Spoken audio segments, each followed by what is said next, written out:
Run, river, run, run through the hills.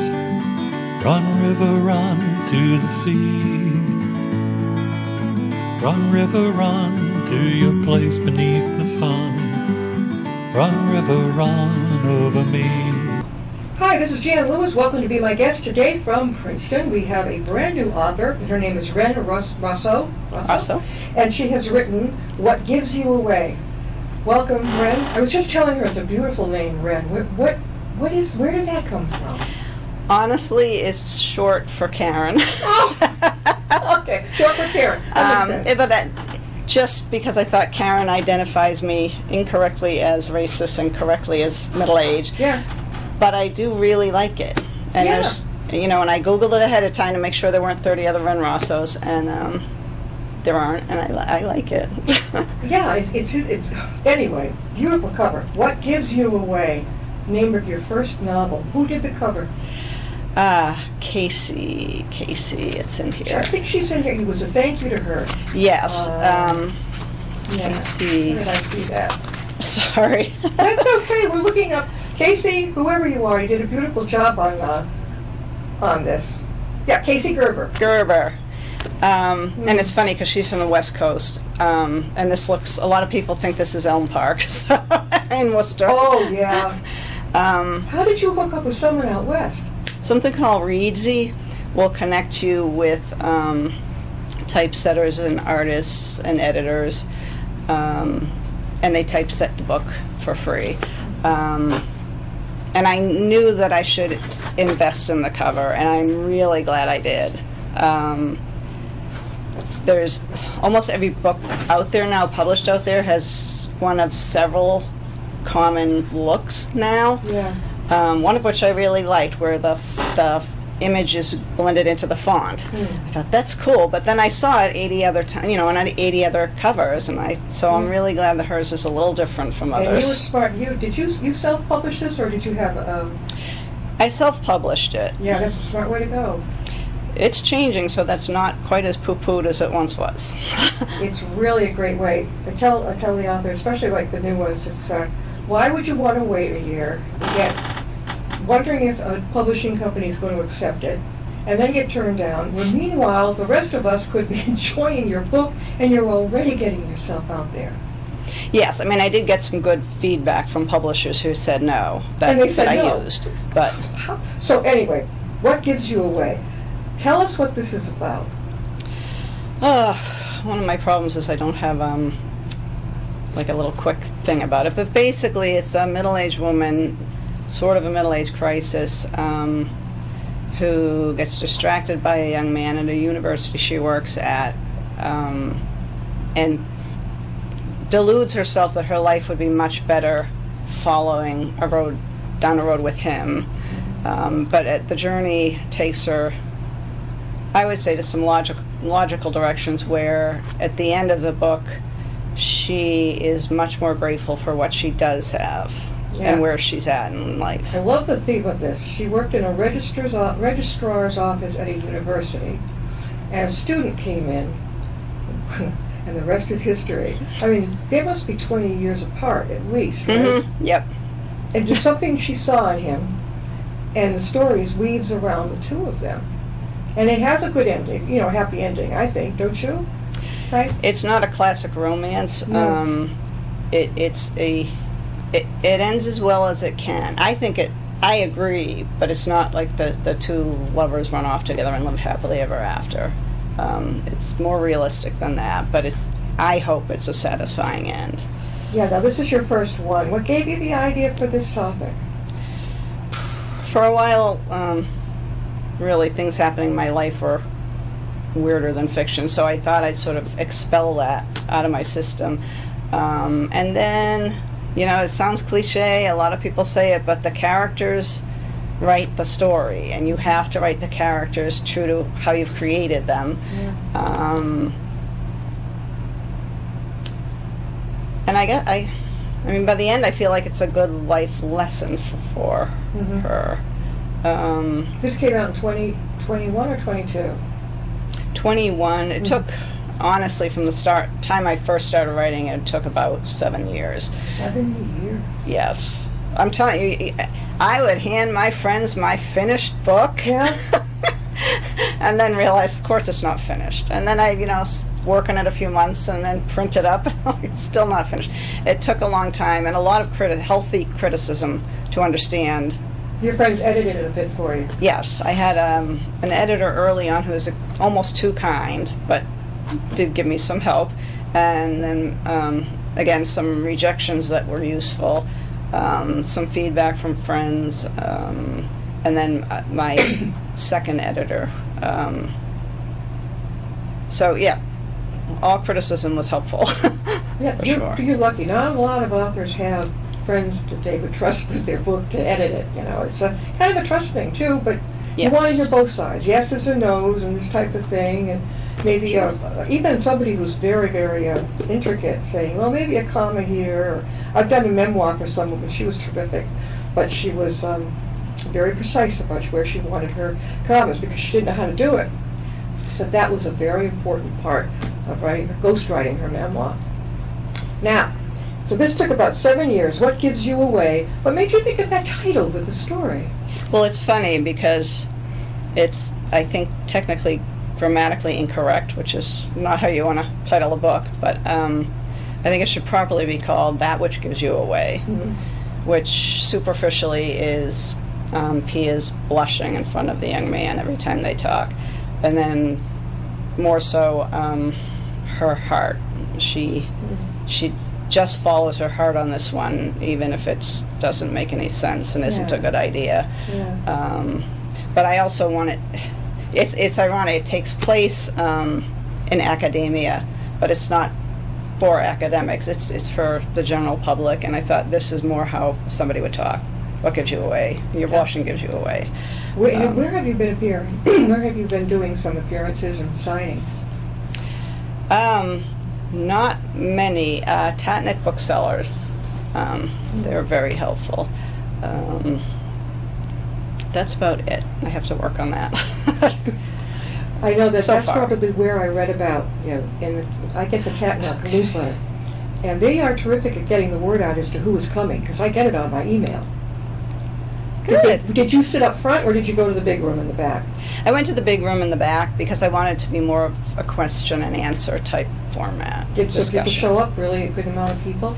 Not many. Oh, sometimes what? I know that I had another author actually make get an easel and make just get a cardboard and have Staples make it up for you, but a big sign about your book, everything, have it right there at that door.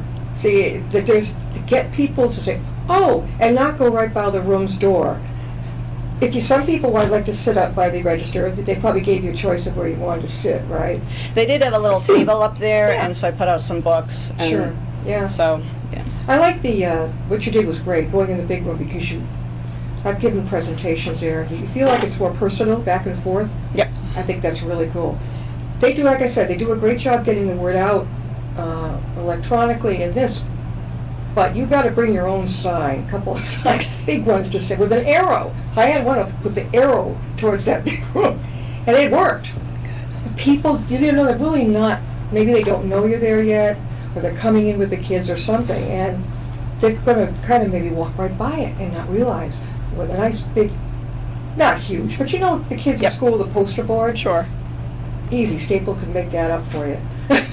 Well, it was a gorgeous fall day, so there wasn't a lot of foot traffic in there at all. There wasn't? Was it a Saturday? Sunday It was afternoon. a Sunday. 1 to 3 or 3 to 5? 2 to 4. 2 to 4. Which can be a busy day for them, but I think it was just too nice out. Yeah, it's a beautiful store. It really, especially for us girls, you walk in and you are inundated with clothing and beauty products, soaps that smell out of this world. And the kids section, I love that too. Mm-hmm. They get some fun stuff there for us too. And then they go into the young readers, the little kids. Then they have some pretty good sales. Did you notice those? Yes, and I realized putting this book together that bookstores get the books at a discount price. So I think it's really clever of Tatnick. So many of them are discounted to some degree, but I know that Tatnick will still make some money. Sure. And the authors are much more likely to have sales, and the reader gets a discount. Like, it's a win all around. It is. It's clever. We are talking with Ren Rosso, and she is the author of her first book, What Gives You Away. Ren, how can they reach you? Just email. I would love any feedback. Ren Rosso, so that's RenRosso 778 at gmail.com. And I'd like to say that any sales through this year, I am going to donate the money to the Scarlet Ray GoFundMe account. If you haven't seen it, watch. Didn't I have them on the show? Jan's program with Scarlet Ray, a very adorable little girl with a very rare disease, and the family needs some help. And that is so cool. You know, that really a lot of the touched money you me. make from books, you'll donate for Christmas over to them. Yep, sure. That is really exciting. I don't think I've ever met an author who will donate their proceeds. You're the first, and it's been a lot of years. I think that's awesome. That I know of. You're the first one who's mentioned it anyway, and I think it's great. Well, you saw the show, right? You watched it online. They did a great job with their presentation. Do you know, is there another one coming? There's usually another book coming. Are you working on that? I had two ideas. One would be based on my father.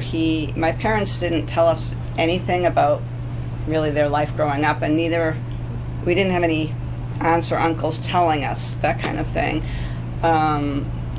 So my father's history is kind of a mystery, and I thought, that's not supposed to rhyme. I thought I could create a whole story about him based on the tidbits that I know and put it together in a totally fictional way.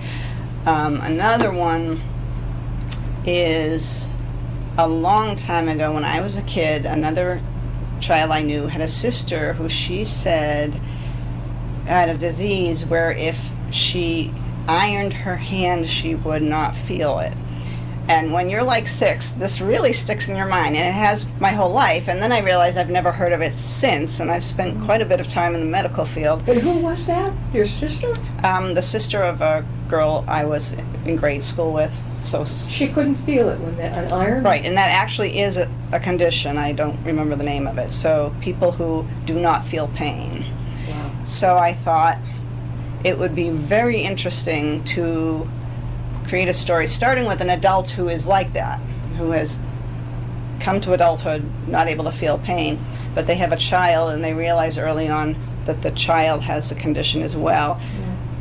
How would you raise that child? You don't want other kids to know that they can't feel pain because they're going to test it and your body is still going to suffer. So I thought, how in little ways? So I thought it may be starting with the present and then flash back to how the parent was taught that or conditioned themselves to protect themselves from that kind of inquiry. So you worked in the medical field for a while. What were you doing there? Administrative. Administrative. Medical There was secretary. a couple other types of careers you had. What were those? I would say the two, I was in retail a lot. Most of it was medical field and then higher education. In higher ed. Were you a teacher? No, administrative again. Administrative. Yeah. Yeah. Now, you originally from Princeton? No, I grew up in Arlington. I have a degree from Mass College of Art, so I've done art, and I found writing the book similar. The process can be very similar to painting or weaving. There's a reason people say you weave a story. Yeah, you do. You know, I majored in art at Plymouth State, and it's very therapeutic. I'm an completely funky abstract mind, and it's almost like a form of meditation. Mm-hmm. Yes. Yeah. You go into the process and you get completely absorbed in it, and you come out 2 or 3 hours later. Yeah. And Exactly. Yeah. Now, are you doing your art now at all? I don't, and I should. I have a gift to be able to draw well, and I should be Are utilizing you a that. realistic author or abstract? Author, writer, artist. I, can do realistic work, and that's the kind of thing where I'd need to practice, and it improves. I did the turtle on the inside of the book. In art school, I would say my strongest stuff was sort of bordering on abstract. It was Yeah. very expressionistic. Right, so you weren't interested in getting every vein of every leaf, and God, no. Yeah, I remember being told that in college. I mean, craft is important, Yeah. and I envy the people who can do a perfect watercolor or something Yeah, like that. yeah. But to me, there has to be a reason why you're making the art, which can make it very difficult. People think there's nothing easier than like making Yeah. visual art. I'm like, Yeah. it's really tough to answer why you're making it, and then how you will make it.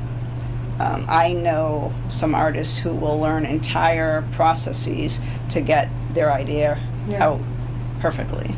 Yeah, if it feels good, do it. I mean, as far as I'm concerned with art, if it doesn't feel right and you feel constricted, that ain't for you.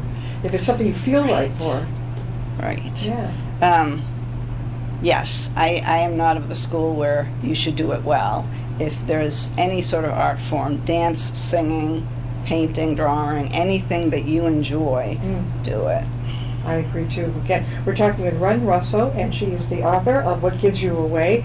It's sort of a, I would say, kind of a romantic in a different slant. A middle-aged woman who works as a registrar in a university office, and in walks a student, and he's quite the handsome dude, I guess, and she falls for him, and this takes you through that. And yes, it does remind me a little bit of Elm Park. It does, and where did you say it was? Well, the artist lives on the West Coast, so... Did you ask her? Did you ask her where it is?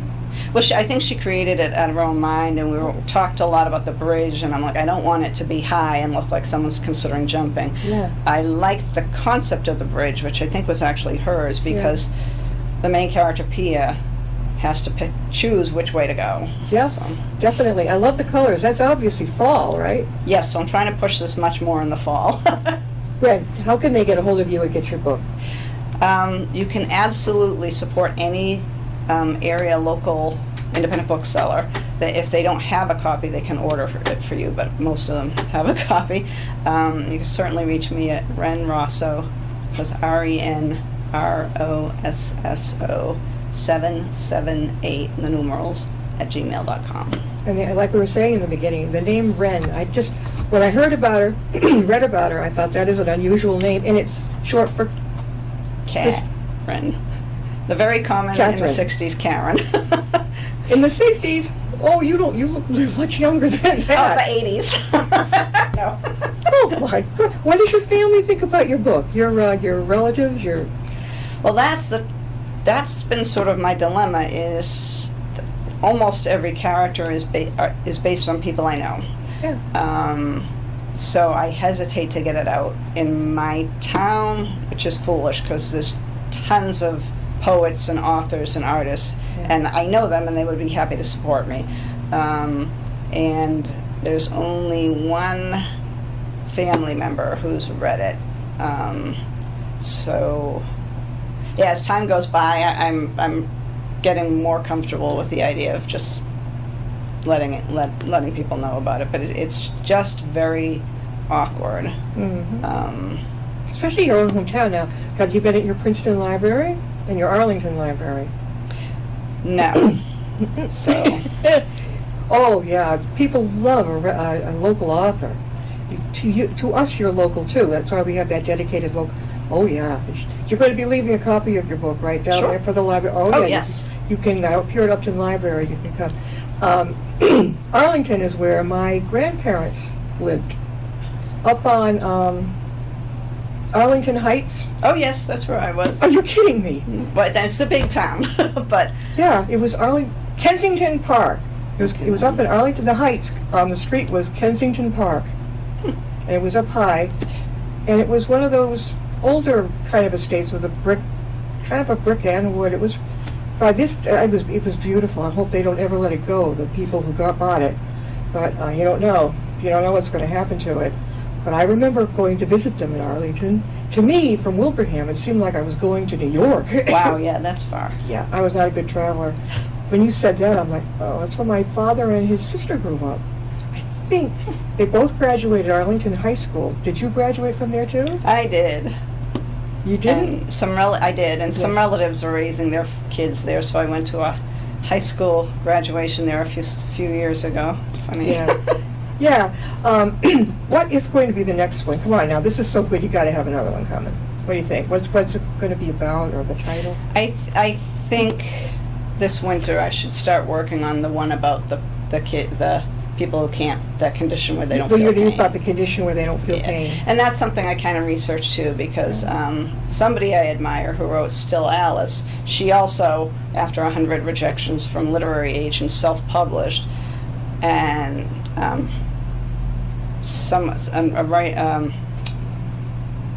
a reviewer in the Boston Globe read it, and she said, I don't usually read self-published, but somebody impressed upon me that I should, and after that it just took off and they made a movie. She has written a few other books along similar lines of medical conditions, but she hasn't done this one, so I'm not stepping on anyone's toes. Yeah, but it would be good if she did, or if you did. You could do it too. Where do you find that? You're too young to retire. Are you doing this as well as working outside your home, or doing author work? Yes. When I started writing it, I was between jobs, and then I had a job where, for a while at least, there was some time where I could be doing this. And now I do not have a full-time job. So, yes, I should be able to make the time to write and draw. Have you started to write it yet, the new one? It's funny, about a year and a half ago I did start it, and then I haven't touched it since. The starting is actually the hardest part. Yeah. But I've been thinking about it a lot lately, so I think with winter coming on, and I'll be outside less, I think that I might do that. Well, with the holidays coming up too, a lot of people they'll buy a book for somebody in their family or themselves as gifts, that type of thing. And then after the holidays, then we get the doldrums of January and February, and some people want the excitement of having a whole new type of book to read. Have you ever been to an author's fair, a huge fair? I have not. Oh, I think it's a little overwhelming. Like you mentioned, hello, Steve Porter. He and Don run the Stillwater Press, and I believe he was the president of that. Every year in December, they would have the author's fair, huge Rhode Island author's fair, and it would be at Roads on the Park or something like that in Cranston. But the building kind of collapsed or something happened to it. So now they're somewhere else at a big, which is nice, like a Sheraton or some motel out that way. I haven't been to that one. But the first one I went to, it was packed. Table to table to table, authors, all different venues, no one's exactly the same. And if you're walking down the aisles, you've got them on this side, you feel like, oh, geez, I can't possibly meet them all in one day. You might like it, though. It might be kind of fun. Should be in December, and I think he'd be doing it again this year. We have the Rhode Island Authors Expo every December. Steve Porter. Just say Jan sent you over there. Okay. I think if anything, you'll have fun. Bring some snacks. Bring some water. And if you can, have someone with you so that if you've got to go to the John, you're not leaving your table on, have someone with you maybe just to sit there, and then they can walk around and have fun. And you need to walk around too. All right. Pass out your card, see my book. Oh yeah, promote yourself. I think you'd really enjoy it. There's lots of fairs that happen. Yes. Even arts and crafts fairs. Somebody will say, why would an author go to that? I'm like, because you're going to stand out. Most of it is crafts and arts. And, oh, here's an author, and suddenly that's something different as they walk by. Sound cool? It does. Oh, yeah, there's a lot of it. It's fun. It should be fun for a new author or any author. They enjoy going there, that type of thing. What is your best venue if somebody wanted you to come and do some book signings and do some question and answer? What kind of libraries, book sales? What do you think? Bookshops? What do you like? Shops or libraries are fine. They're sure. good. Would you even go to senior centers? Yes, that would be. There you go. I had a brand new author years ago, and she had a book that she asked me. She says, "Why would I go there?" I said, "You watch." She went. She sold 10 books in an hour, and this was like a story of her childhood. She had a really rough time. Wow, somebody was really relating to her, or they had a son or daughter or grandchild. but she was amazing. We got about 4 minutes left. So we've been talking with Rosso, and she is the author of What Gives You Away. It's kind of a, I don't know, it's an adorable story. Pia Sandstrom works in the registrar's office at a university. As Pia, now in middle age, gets to know a college student named Jeremy, she unwittingly submerges into increasingly murky emotional waters. She gets a crush on him. He's probably a real looker. She's like, oh. She wasn't married, was she? She is. She's married, okay. Yes. And it's funny, there were some scenes where I wanted to focus in her house on she and Jeremy. And, you know, close to the final edits before I had it published, I'm like, the reader will want to know what Gordon's thinking of all this. He has to be present in all of these scenes. Put him in. So, you're not writing it just for yourself. I love the whole thought of the book. Again, this is on your. I've never read anything quite like this. And you know what? It probably goes on a lot. It happens. People are human. Yeah. Silence. Well, I once was at a party with an older woman, and I mentioned the crush years ago, and she said, "Oh, you must," and went on about this young man she had dated when she was much older, and I thought, my husband's right here, Yeah. so I mustn't. No, I would not. No, you know, it's funny. You go to a medical appointment, and now these residents, the kids coming up in medical school, are my own son's age, and you're like, oh, these guys are really young. But that's great. We need them. Yep. Right? We do. Well, Bren, thanks for being with us, and I am looking forward to the next one. Right? Okay. Grab a copy. You can borrow it over at down the Upton Town Library downstairs.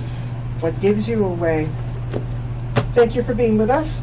Thank you very much for having me. We'll see you next time and be my guest.